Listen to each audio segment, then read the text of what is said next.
Hello मेरे सुप्रिय दर्शकगण, मैं Pranav देवरोज blog और मेरे YouTube channel Pranav and YouTuber channel के पक्ष से आप लोग सभी दर्शकों को मेरे चैनल पे स्वागत। आज दिनांक 23 अप्रैल 2024, आज श्री श्री हनुमान जी जयंती, इसलिए मेरे ओर से आप लोग सभी दर्शकों को हनुमान जयंती की शुभकामनाएं। भगवान हनुमान जी की दिव्य कृपा आपको सभी बुराइयां से बचाए और आपको समृद्धि की ओर ले जाए। हनुमान जयंती पर आपका हृदय भक्ति और शक्ति के प्रतीक भगवान हनुमान जी के प्रति प्रेम, भक्ति और श्रद्धा से भर जाए। आपको शांतिपूर्ण और धन्य हनुमान जयंती की सभी को फिर से शुभकामनाएं।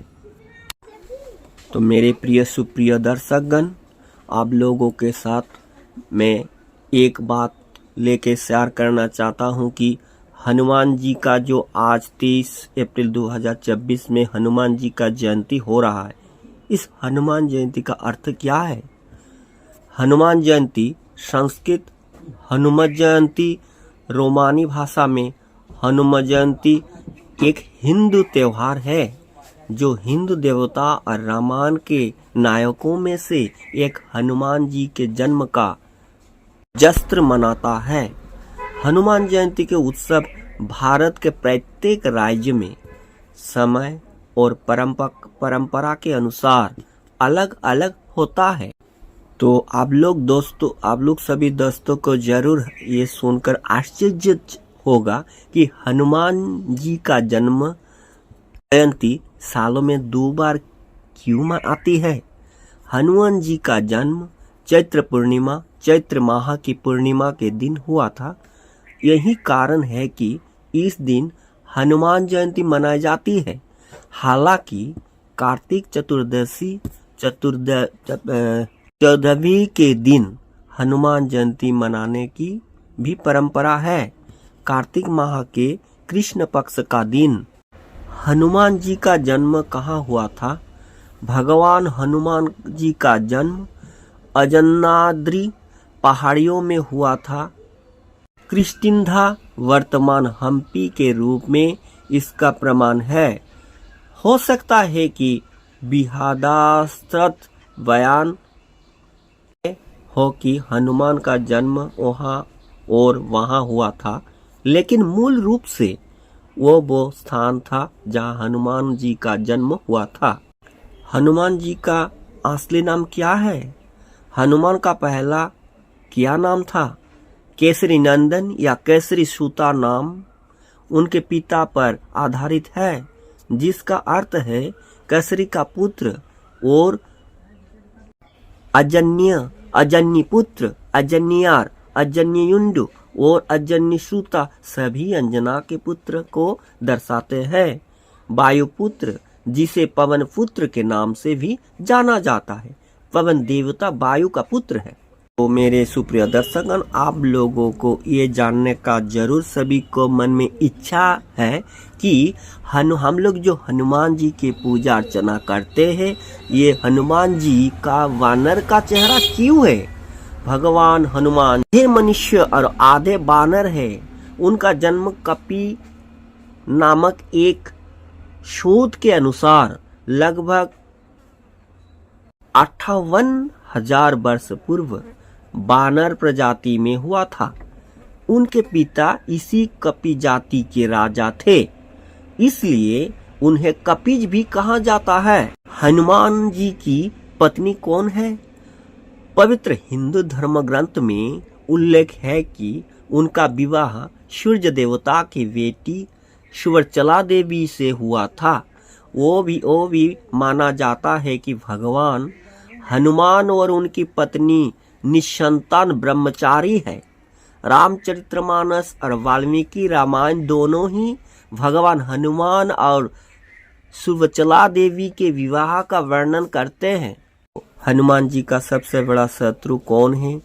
कालनेमी, संस्कृत कालनेमी रोमांकृत कालने में एक राक्षस है जिसके उल्लेख हिंदू महाकाव्य रामायण के विविध रूपांतरकरण किया गया है। वो मारीच का पुत्र है जिसे महाकाव्य के मुख्य प्रतिपक्षी रावण ने हनुमान को मारने का नाम सौंपा था।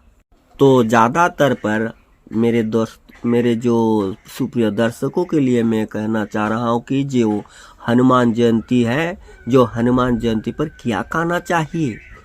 शीरा एक स्वादिष्ट मिठाई है जो हनुमान जयंती समारोह को अपने समृद्धि और खाद से समृद्ध करती है। बेसन, घी, चीनी और सुगंधित इलायची से बनी वो खादिष्ट मिठाई प्रचुरता और समृद्धि का प्रतीक है। इसे प्रेम और भक्ति से तैयार किया जाता है और श्रद्धा और कृतज्ञता के प्रतीक के रूप में भगवान हनुमान जी को अर्पित किया जाता है। हनुमान जी किसका देवता है? बुद्धि, शक्ति, साहस, भक्ति और आत्म अनुशासन के देवता है। चिरंजीवी के सदस्य हनुमान जी अपने हृदय में राम और सीता को दिखा रहे हैं। रवि ब्रह्मा प्रेस से चित्रण और संबंधित राम के भक्त देव, चिरंजीवी बानर शिव के अवतार, शिव धर्म पुत्र और वायु के अवतार है। हनुमान जी का परम भक्त कौन था? श्री व्यास राय तीर्थ का जन्म 1447 में कर्नाटक के कावेरी नदी के तट पर ब्रह्मनीर में हुआ था। श्री व्यास राय तीर्थ हनुमान जी के परम भक्त थे। इन्होंने अपने जीवन काल में 732 वीर हनुमान मंदिर की स्थापना की। साथ ही इन्होंने हनुमान जी पर प्रणब, नदिराय और मूर्ख प्राण और प्रदिराय और संद्रिन चरित्र लिखा। हनुमान जी का पुत्र कौन है? मकरध्वज या मगरध्वज हिंदू भगवान हनुमान जी के पुत्र है जो उनके पसीने से पैदा हुए हैं। मकरध्वज उपस्थिति रामायण के विविध क्षेत्रीय संकरणों में है। मेरे प्रिय श्रोताओं और जो मेरे प्रिय दर्शकों, आप लोग जरूर जानने के लिए उत्कलित हो कि कलयुग में हनुमान जी कब आएंगे। तुलसीदास ने इस बात का जिक्र किया है कि कलयुग में हनुमान जी का वास है। कलयुग में हनुमान जी इन 5 जगह पर हर समय मौजूद रहते हैं। इस साल हनुमान जयंती को मनाने जाएगी। प्रभु श्री राम के परम भक्त हनुमान जी को कलयुग का देवता कहा जा सकता है। हम लोग सभी ने हनुमान जी को ये मंत्र से जरूर पूजा अर्चना करें। ओम हो हनुमते नमः। बजरंगबली का ये चमत्कारी मंत्र वाणी से संबंधित कार्य में सफलता पाने के लिए किया जाता है, जिससे वाद विवाद, न्यायालय आदि के काम में कोई बाधा आ रही है तो इस मंत्र का मंगलवार को विधि पूर्वक आप करें। ओम नमः भगवते हनुमते नमः। ओम नमः भगवते हनुमते नमः। ओम नमः भगवते हनुमते नमः। तो मेरे सुप्रिय दर्शकगण, आप लोगों के लिए मैं हनुमान जयंती के लिए कुछ बातें शेयर कर रहा हूँ जो हनुमान जयंती के लिए फिट होते। जैसे आया जन्म दिवस श्री राम भक्त वीर हनुमान जी का, माता अंजनी के लाल का, पवन पुत्र हनुमान का, सब मिलकर बोलो जयकार। और हनुमान का सबको बधाई हो। जन्म दिवस राम भक्त श्री हनुमान जी को का शुभकामनाएं। हनुमान जी का प्रिय मंत्र कौन सा है? ओम हम हनुमते रुद्रात्मकाय हूँ पट।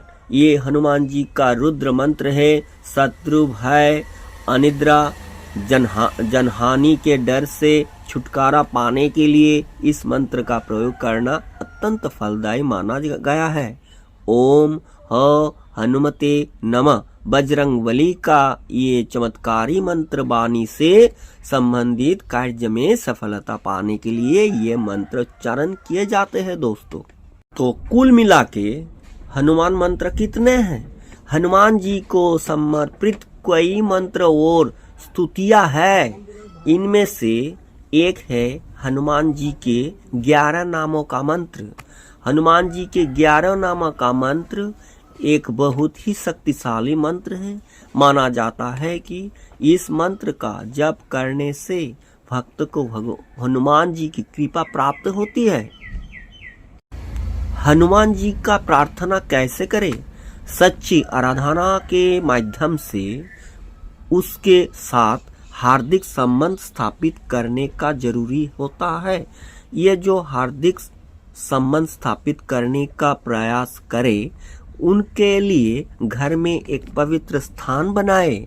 वहां अपने घर में मंदिर में उनकी तस्वीर या मूर्ति रखे। उसके बाद नियमित रूप से उन्हें फूल, घृत, धूप अर्पित करे और ध्यान से बैठने से पहले उनका नाम का स्मरण करते हुए उनकी छवि या मूर्ति के पास एक दिया जलाए। ये दिया घी का हो तो अच्छा है। तो मेरे सुप्रिय दर्शकगण, आप लोग जरूर ये जानने का कोशिश करें कि कितनी बार करें हनुमान चालीसा का पाठ। हनुमान चालीसा का पाठ तभी शुभ फलदायी होता है जब उसे सही विधि के साथ किया जाए। हनुमान चालीसा की एक पंक्ति में इस बात का जिक्र किया गया है कि जो 7 बार पाठ कर कोई छूटी बधी महाशुभ हुई। मेरे सुप्रिय दर्शकगण, मैंने ये जो बोला तो जो 7 बार पाठ कर कोई छूटी बंधी महासुख हुई, इसका अर्थ है हनुमान जी का जो चालीसा का 100 बार पाठ करने से व्यक्ति को हर बंधन से मुक्ति मिल जाती है। तो मेरे सुप्रिय दर्शकगण, हनुमान जी का चालीसा कौन सा सबसे शक्तिशाली है? हनुमान चालीसा भगवान हनुमान जी के प्रसन्न करने के लिए उनके भक्त द्वारा की जाने वाली प्रार्थना है, जिसमें 40 पंक्तियों होती है। इसलिए इस प्रार्थना को हनुमान चालीसा कहा जाता है। इस हनुमान चालीसा को भक्त तुलसीदास जी के द्वारा लिया गया है, जिसे बहुत शक्तिशाली माना जाता है। तो मेरे प्रिय दर्शकगण, हम लोगों को मैं बोल रहा हूँ कि हनुमान जी को बुलाने का मंत्र क्या है? हनुमान बीच मंत्र ओम ए भीम हनुमते श्री राम दूताय नमः। मनुज मारुति नंदन और जितेंद्रिय बुद्धिमता वरिष्ठम व्रतान्मच और वानर मुख श्री राम दूत शरण प्रदेह। तो सबसे पावरफुल मंत्र हनुमान जी का कौन सा है? संकट दूर करने का मंत्र ओम नमः हनुमते रुद्रावताराय सर्वशत्रु सहारणाय सर्वरोग हराय सर्ववशीकरणाय रामदूताय स्वाहा। तो मेरे प्रिय दर्शकगण, आप लोग सभी को मैं आज जो हनुमान जी का जन्म जयंती के लिए मैं मेरे अपने ओर से अपने प्रणव देवराज ब्लॉग को जो मेरा YouTube channel Pranav and YouTube channel के पक्ष से आप लोग सभी को ढेर सारे शुभकामनाएं। और साथों साथ ये मैं मेरे दर्शकों को बोल रहा हूँ कि आप लोग जो मेरे यूट्यूब चैनल के द्वारा देख रहे हो, वो सभी मेरे इस चैनल को देखने के साथों साथ कृपया अगर आपको अच्छा लगे तो आप जरूर कृपया सब्सक्राइब कीजिएगा। अगर जो दोस्तों मेरे ये फेसबुक पेज पे देख रहे हो, ये देखने के बाद जरूर फॉलो कीजिएगा और लाइक शेयर और कमेंट कीजिएगा दोस्तों। तो नमस्कार, जय हनुमान।